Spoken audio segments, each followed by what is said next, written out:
À mon avis, ce n'est pas une fête pour un jeune chrétien parce que d'abord, dans un premier temps, l'amour, ça se fait tous les jours.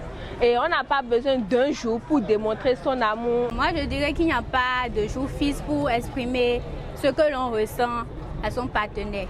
Tous les jours sont favorables pour pouvoir démontrer tout ce qu'on ressent pour son ou sa partenaire. Donc, on n'est pas forcément obligé de se mettre en rouge ou en noir. On peut toutefois rester chez soi, faire un truc romantique, rester à deux et puis bon, exprimer ce que l'on ressent pour son ou sa partenaire. Normalement, la Saint-Valentin ne doit pas être une occasion de débauche.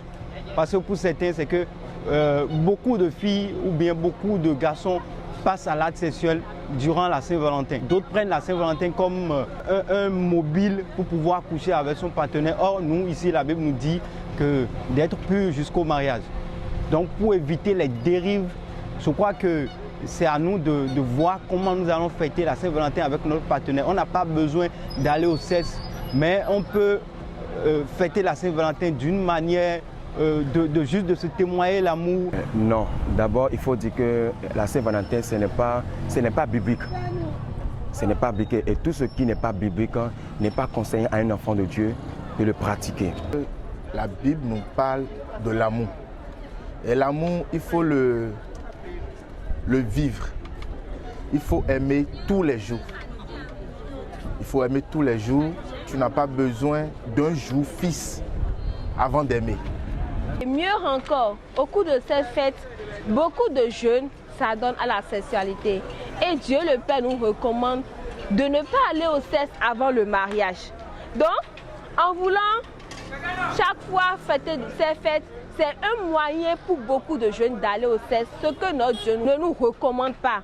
Donc, selon moi, très humblement, la fête de Saint-Valentin n'est pas une fête pour un jeune chrétien. Pas besoin de suivre la tendance en quelque sorte parce que pour nous, l'amour c'est tous les jours. L'amour c'est dans nos actes. Aujourd'hui, il faut aussi noter que le monde est rentré dans l'église et l'église est rentrée dans le monde. Donc aujourd'hui, on veut recopier ce que le monde fait. La Bible nous a clairement dit, dans le livre de Romains chapitre 12, le verset 1 dit: ne vous conformez pas au siècle présent, mais soyez transformés par le renouvellement de votre intelligence. Si nous nous conformons au monde, le monde veut faire quelque chose, nous voulons avoir la version chrétienne, entre griffes, de cette chose-là.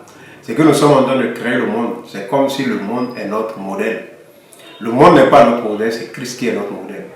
En fait, ce que nous devons quand même souligner aussi, c'est que lorsque vous donnez votre vie à Jésus, il y a des choses qui vous sont interdites. Vous avez un totem.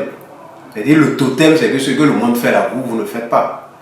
Donc, je ne crois pas que, en absolu, qu'un chrétien peut se donner à cette fête-là, qui est la fête de Saint-Valentin.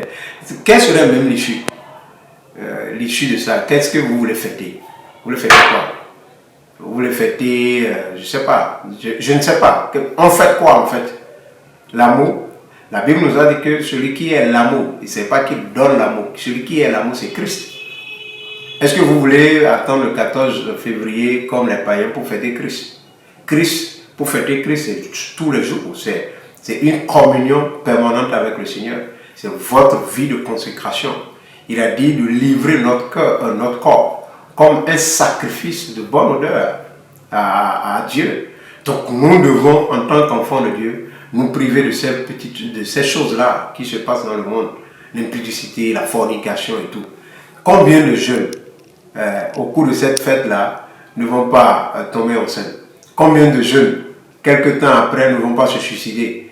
Parce qu'elles se seraient laissées à des jeunes qui les auraient connus. Il y a des vierges qui vont se font dévierger. Et il y a après des crises de jalousie, des crises de séparation, des adolescents qui, pour la première fois, vont découvrir la sexualité. Mais on ne peut pas faire la promotion de cette chose-là en tant qu'enfant de Dieu. Nous sommes les enfants de Dieu. Et n'oubliez pas ceci. Quand vous êtes un enfant de Dieu, ça veut dire que vous appartenez à Dieu. La marque que vous avez, qui est la marque déposée, c'est la sanctification. C'est la sanctification qui est la marque déposée de Dieu.